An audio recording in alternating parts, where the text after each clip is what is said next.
Edmonton Centre in place of Calgary Mountain View, followed by Edmonton Beverly Clareview. Thank you very much, Mr. Speaker.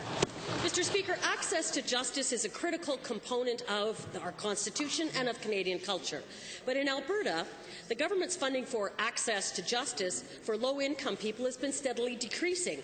As a result, our courts are faced to deal with an increasing number of unrepresented people because they simply can't afford a lawyer. So my question to the Minister of Justice is, what was the reasoning for setting the cutoff level for legal aid so that people on assured income for the severely handicapped or even someone working full-time minimum wage would not qualify? Honourable Minister. Thank you very much, Mr. Speaker. The cutoff for legal aid, as the member mentions, is actually set up solely and completely by legal aid itself. It is an autonomous society. I do want to mention to this member that the province is proud to fund 83% of the legal aid costs. The federal government only picks up about $10 million. And I raised this issue in Whitehorse last year at our federal, provincial and territorial justice ministers' meetings, and we will continue to raise this issue. For a supplemental. Nonetheless, the government does fund for this. He can't put it off on the feds.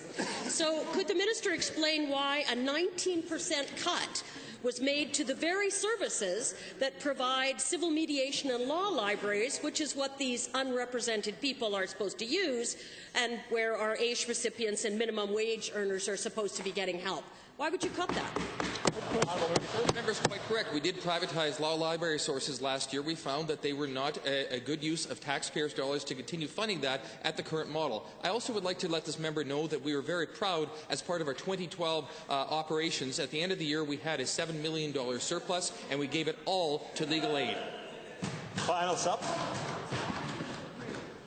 That's an encouraging sign. Maybe I can keep him doing it. Back to the same minister.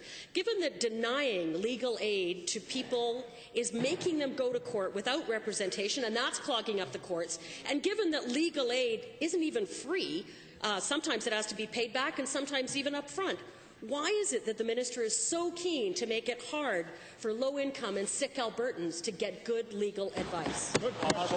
I again mentioned to this member, Mr. Speaker, we fund 83% of the costs of legal aid. The federal government over the last 10 years, under two different administrations, has been gradually decreasing their share of this amount. The previous Minister of Justice and I have had this discussion, and we will continue to encourage the federal government to match where we are at with respect to the strong commitment to legal aid and access to justice that this government has. Hear, hear.